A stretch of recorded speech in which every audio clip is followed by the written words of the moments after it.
Beleza? Descansando? É melhor não. Vamos estudar, vamos trabalhar. Nós temos agora aí nosso momento dessa aula importante de clínicas, que é a hipodermóclise, tá? Então pega um papel, pega um bloquinho para você registrar. Se quiser também pega um pouquinho de água lá, que é bom você beber. Ah, e esquece aí essas redes sociais, sai dessa Netflix, tá? Depois você assiste isso a série, porque agora a gente vai falar um pouquinho de hipodermóclise. É um processo importante, muito parecido com o que a gente trabalhou aí na punção venosa, o que a gente já até desenvolveu em sala, né? A gente viu a parte teórica e depois a gente fez a parte prática. Vocês lembram lá da punção? Tanto com o scalp quanto com o gelco, desenvolvendo o procedimento, vendo retorno sanguíneo. Só que agora hipodermóclise é um processo parecido. Não é punção venosa, porque a gente não quer vaso sanguíneo. A gente vai chegar com a agulha no tecido subcutâneo. Hipodermóclise, de uma forma bem grosseira, para ficar mais fácil, eu poderia falar que seria a permanência de um catéter agulhado, no caso a gente trabalha com o scalp, no tecido subcutâneo. Lembra que a gente fez lá a aplicação do subcutâneo? Que eu até falei com vocês que o mais comum, o mais tradicional seria insulina. Só que a gente entrou no subcutâneo, administrou e retirou a agulha. Nesse caso, a hipodermóclise é similar ao processo do catéter, do acesso, porque ela vai ficar por um período de 72 a 96 horas, realizando a infusão do medicamento, só que no tecido subcutâneo. Ela não vai parar dentro de um vaso sanguíneo diretamente. Então, ela requer um pouco de cuidado da punção, mas também requer um pouco de cuidado da técnica de subcutânea. Vamos embora para frente, que é uma técnica bem gostosa de ser feita, bem tranquilinha de ser desenvolvida.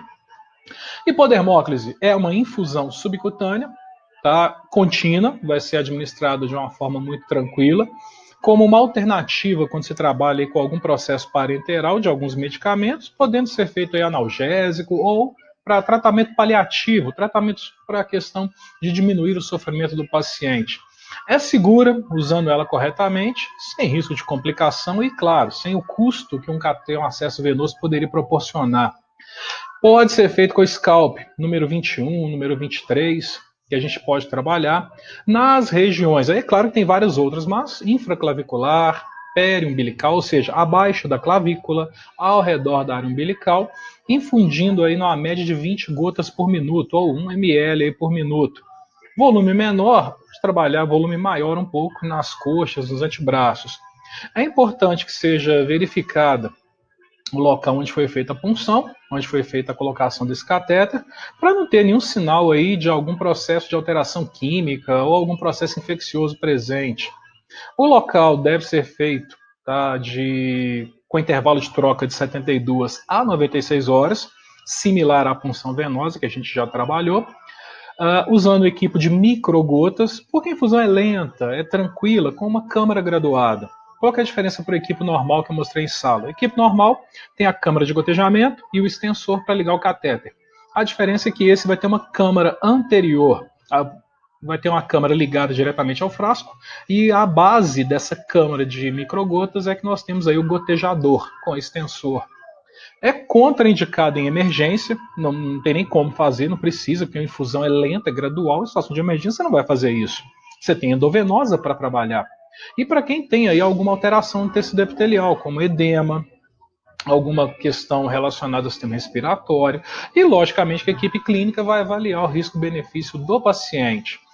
O profissional tem que saber fazer o procedimento, até mesmo para estar olhando aí as questões dos cuidados necessários que ele requer, e é uma via segura, pode ser usada por pessoas de qualquer idade. É assim como ocorre que eu falei com vocês, é uma via um pouquinho dolorosa. Imagina você ficar com uma agulha no seu tecido subcutâneo. É complicado o processo de dor, mas é importante para o paciente se for necessário. Podem ser trabalhados diversos medicamentos diferentes, tá? Todos esses aqui, que estão na tela de vocês, podem ser utilizados. E lembre-se, as administrações de medicamentos são feitas e as formulações dos medicamentos são utilizadas para cada via específica. Existem as fórmulas próprias para serem administrados por via parenteral, mas não se esqueçam que existem formulações específicas para outras vias. Não troca. Se a medicação é por via oral, é para ser feita por via oral. Se é para ser feita parenteral, a fórmula química é específica para parenteral. mesmo que o princípio ativo seja o mesmo. Os locais que podem ser feitas hipodermóclise, aí nós temos aqui região abdominal, a área periumbilical, pode ser trabalhada na região subclavicular ou infraclavicular, abaixo da clavícula, pode ser feita na área do deltoide, pode ser trabalhada, face anterolateral da coxa, anterior e lateral, e na área interescapular. Podem ser locais que nós vamos trabalhar com essa hipodermóclise. Aqui é a técnica utilizada quando se coloca o scalp diretamente no local para realizar aí a condição da administração contínua da medicação.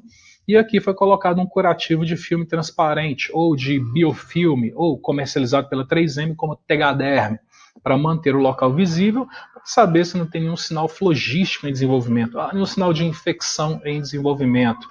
O equipro de câmara graduada, conectado diretamente ao frasco de soro, passa um pequeno extensor para a câmara de graduação, onde é feita a diluição do medicamento e o controle da quantidade que vai ser administrada durante o período de tempo, a câmara de gotejamento de microgotas e o extensor para conexão direta no paciente, no scalp.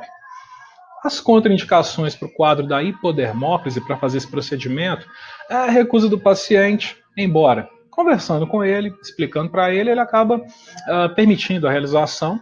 Casos de anasarca, é o edema generalizado.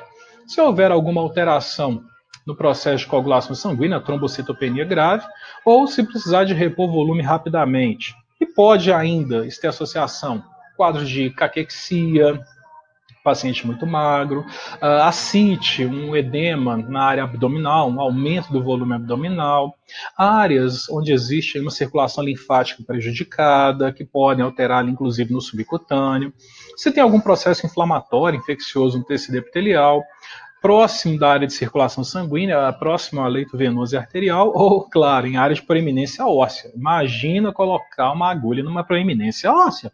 Imagina o que vai rolar com a pessoa, tá? Então, cuidado com essas regiões. Técnica de fazer o procedimento, tá? É o processo de realizar a punção, introduzindo, tá, a agulha como similar à técnica da subcutânea, porém no ângulo aí de 30 a 45 graus. O importante é fazer o teste, igual a gente fez lá na administração.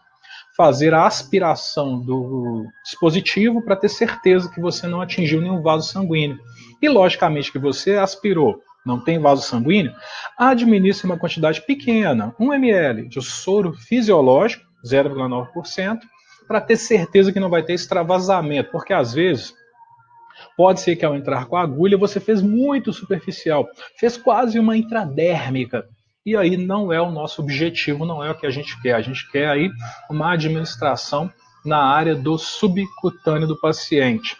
Faça a fixação do local, o curativo com o filme transparente, e o importante é que depois de identificado, depois de realizada aí a conexão dos dispositivos, checado direitinho os curativos, faça a higiene das mãos, não esqueça de realizar a anotação do prontuário do procedimento que foi feito, que é importante, e faça os rodízios.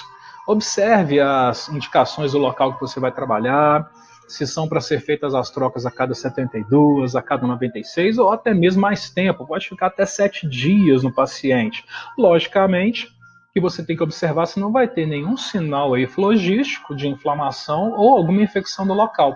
Mas aí observe, claro, o protocolo da instituição. E se for fazer troca, não vacilo como eu vacilei, não esquece. Vai fazer troca de catéter, punção venosa, hipodermóclise, faz primeiro, se está infundindo legal, mesmo que já tenha dado tempo, faz primeiro a nova punção, tenha certeza de que ela está pérvia, está administrando, para depois você tirar o que está presente. Não errem como eu já errei uma vez. Então não vai fazer o que eu fiz, não. Tem que trocar, sai arrancando para depois fazer outra. Faz o contrário. Funciona no outro membro, tem a certeza absoluta de que o procedimento está adequado, verificou a infusão que não está presente em nenhum vaso sanguíneo, administrou, não tem extravasamento, aí sim você vai fazer a fixação, identifica com seu nome, a data, o horário direitinho, e aí depois é que você tira o outro. Não cometa o equívoco que eu já cometi. Turma, espero que tenha ajudado vocês. Nós vamos estar trabalhando aí com a hipodermóclise no dia de hoje. É uma aula muito tranquila. Nas atividades que eu estou disponibilizando para vocês, façam. Eu vou colocar, claro, questões de hipodermóclise, mas também para relembrar um pouquinho a questão da punção venosa e dos acessos venosos. Façam as atividades, leiam o material que eu disponibilizar para vocês e nós nos veremos aí posteriormente. Um abraço e bons estudos.